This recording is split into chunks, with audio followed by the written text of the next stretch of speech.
Assalamualaikum warahmatullahi wabarakatuh. Tajuk kita hari ini ialah adab tanggungjawab menguruskan jenazah. Lihatlah, tajuk ini mengingatkan kita kepada kematian, bagaimana di saat kematian kita berada di alam kubur bersendirian. Dalam tajuk ini, kita akan fokuskan kepada 4 perkara yang penting, iaitu yang pertama, kita mengetahui maksud pengurusan jenazah. Yang kedua, hukum menguruskan jenazah. Yang ketiga, adab menguruskan jenazah. Dan yang keempat, kepentingan pengurusan jenazah dalam kehidupan seharian kita. Yang pertama, kita lihat apakah maksud pengurusan jenazah.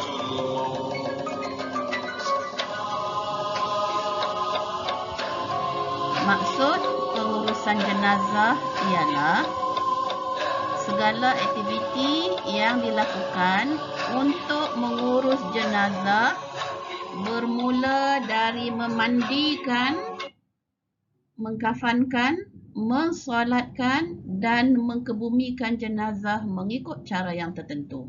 Jadi Ustazah ulang, aktiviti yang dilakukan untuk menguruskan jenazah. Bermula daripada memandikan, mengkafankan, mensolatkan dan mengkebumikan jenazah mengikut cara tertentu. Bererti jika kita terlibat dalam salah satu aktiviti tersebut ataupun kesemua aktiviti tersebut, maka kita dikategorikan sebagai orang yang menguruskan pengurusan jenazah. Apakah hukum kita menguruskan jenazah? Menurut Islam, hukum menguruskan jenazah ini ialah fardu kifayah, di mana menjadi kewajipan kepada sebahagian daripada kita menguruskan urusan jenazah jika berlaku kematian. Mungkin tidak semua perlu terlibat. Jika terlalu ramai mungkin akan lebih menyusahkan, maka sebahagian sahaja yang perlu terlibat dalam pengurusan jenazah. Jika tidak ada orang yang menguruskan jenazah, maka kita umat Islam akan mendapat dosa. Yang pertama, untuk menguruskan jenazah ialah memandikan jenazah. Memandikan jenazah ini dengan air bersih lah. Menjadi kebiasaan masyarakat kita mencampurkan air mandian itu dengan daun bidara, dengan kapur baru supaya mengelak ataupun membuang bau-bau yang tidak sedap, dan mungkin akan menambahkan keaiban jenazah. Yang kedua, setelah memandikan, dikafankan jenazah tersebut, maka disunatkan dikafankan dengan memakai kain berwarna putih. Bagi lelaki 3 lapis, bagi perempuan 5 lapis. Serta dibuatkan baju, sunat dibuatkan baju yang tidak berjahit. Yang ketiga, disolatkan. Dalam masalah solat ini mungkin ramai boleh terlibat, dan sekiranya kita tidak berada di tempat kejadian ataupun berdekatan dengan jenazah, kita juga boleh solat sunat ghaib. Rasulullah SAW pernah menunaikan solat ghaib apabila mendengar Najasyi telah wafat. Lalu Rasulullah menunaikan solat ghaib. Jadi di mana-mana sahaja apabila kita mendengar ada kematian, kita boleh menunaikan solat jenazah. Dan yang keempat, mengkebumikan. Mengkebumikan dengan tata cara yang betul supaya Tidak, kuburan tadi tidak diganggu oleh binatang-binatang buas. Kalau dahululah dikebumikan mungkin di tempat yang terbuka. Kalau sekarang ni dah ada tempat-tempat khusus dan dijaga, maka tidak timbul isu lah. Baiklah, perkara yang ketiga ialah adab dalam pengurusan jenazah. Okay, dalam menguruskan jenazah, perkara yang pertama yang kita boleh buat ialah apabila kita mendengar kematian, maka ucaplah takziah kepada keluarga si mati. Dan tidak semestinya ucapan takziah itu kita mesti berhadapan dengan keluarga si mati. Sekiranya kita mendengar saja berita tersebut, kita mengucap inna lillahi wa inna ilaihi raji'un, itu salah satu bentuk ucapan takziah. Tetapi jika kita pergi menziarahi berhadapan, itu lebih baiklah sebagai tanda kita menyokong, memberi simpati kepada keluarga si mati. Okay, yang kedua, antara adabnya ialah kita mendoakan si mati dengan doa yang baik-baik. Ya, sebagaimana Nabi pernah bersabda, 3 amalan yang tidak akan terputus antaranya ialah doa daripada anak yang soleh. Jadi, kalaulah anak, maka doakanlah ibu bapa dia. Dan umat Islam boleh juga mendoakan kepada umat Islam yang lain. Antara doa yang biasa dibaca ketika kita mendengar kematian, kita boleh baca Allahumma ghafir lahu warhamhu wa'afihi wa'fu anhu jika jenazah itu lelaki. Dan kita tukarlah, jika jenazah itu perempuan, kita baca Allahumma ghafir laha warhamha wa'afiha wa'fu anha. Dan kita tukar lagi sekiranya ramai, dan boleh juga kita tukar jika jenazah itu kanak-kanak.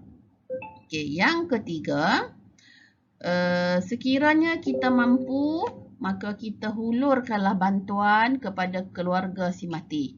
Menghulurkan bantuan itu bukan semestinya bantuan keuangan, kita juga boleh memberi bantuan tenaga, boleh menyediakan makanan kepada keluarga si mati, boleh membantu menenangkan keluarga si mati. Itu juga sebahagian daripada bentuk bantuan yang kita boleh berikan.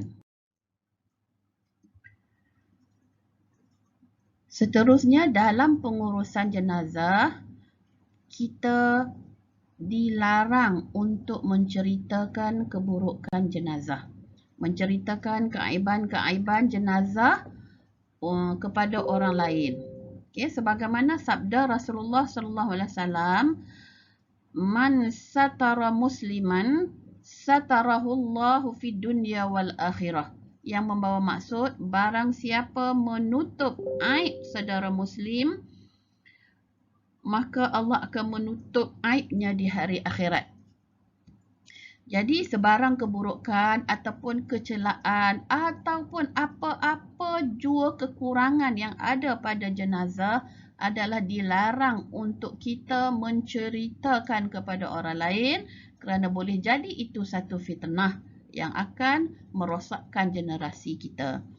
Yang seterusnya, sekiranya sudah selesai urusan mengkafankan jenazah, adalah kita digalakkan melakukan solat jenazah sebagai penghormatan terakhir kepada jenazah.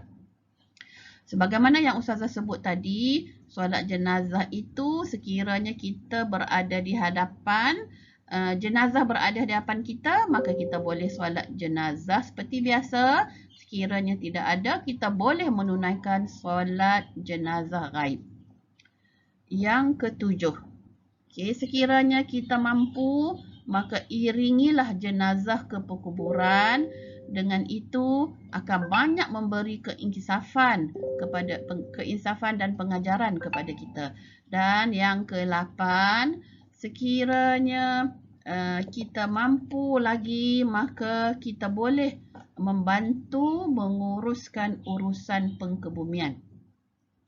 Urusan pengkebumian ini memang agak berat urusannya dalam urusan kita menggali kubur, kita nak memindahkan tanah, nak menurunkan jenazah, jadi memerlukan tenaga kerja yang ramai. Sekiranya kita mampu, maka bantulah urusan pengkebumian tersebut.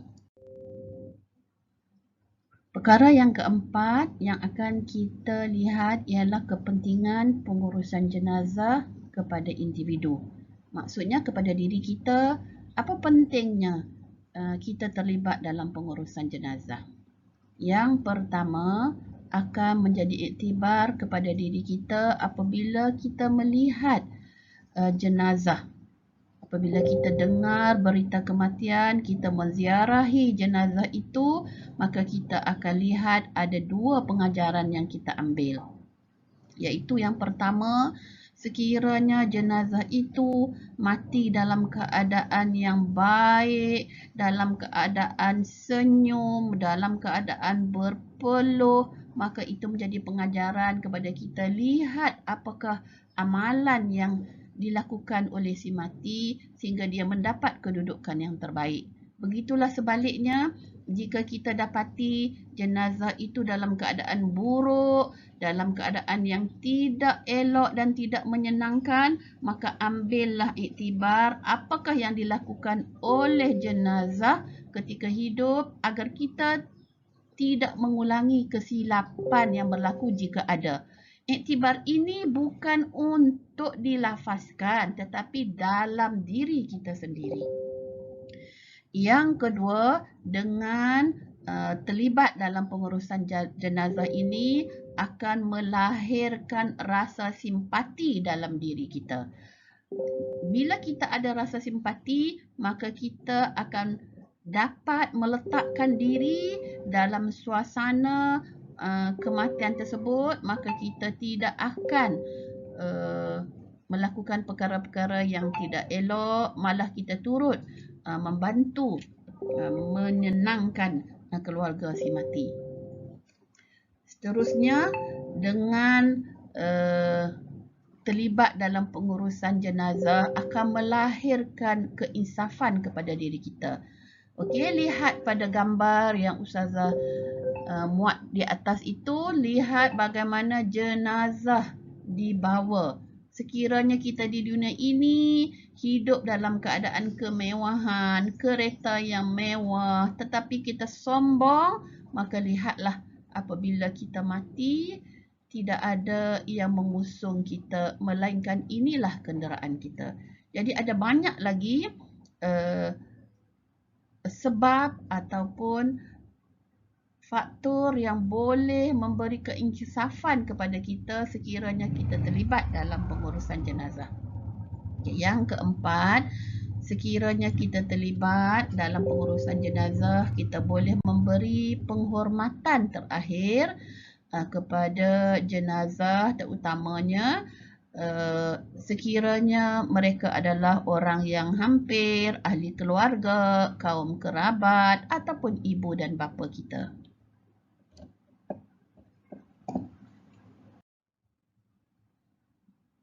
Baiklah, kita lihat pula kepentingan pengurusan jenazah kepada masyarakat. Okay, yang pertama, dalam masyarakat, sekiranya kita membantu menguruskan jenazah, akan lahir sikap saling bekerjasama, tolong-menolong antara satu sama lain. Kita tidak boleh menguruskan jenazah seorang diri. Kita tidak mampu menguruskan jenazah seorang diri, maka kita perlu kepada bantuan ahli masyarakat. Yang kedua, dengan pengurusan jenazah ini memberi erti bahawa dalam masyarakat kita mengamalkan kepentingan hidup bersama. Kita tidak mengamalkan hidup secara individu ataupun kita kata seperti katak di bawah tempurung, tidak mahu terlibat dalam masyarakat. Dan yang ketiga, pengurusan jenazah ini membantu melahirkan sifat masyarakat, ahli masyarakat bertanggungjawab antara satu sama lain, lebih-lebih lagi terhadap saudara Muslim. Baiklah, selepas ini kita akan mengadakan perbincangan. Apakah tindakan jika kita menerima berita kematian? Apa yang boleh kita lakukan dalam masyarakat kita hari ini? Kita akan berbincang selepas ini dalam Google Meet. Mudah-mudahan topik ini memberi iktibar dan pengajaran kepada kita dalam kehidupan bermasyarakat dan sebagai umat Islam. Sekian, Assalamualaikum warahmatullahi wabarakatuh.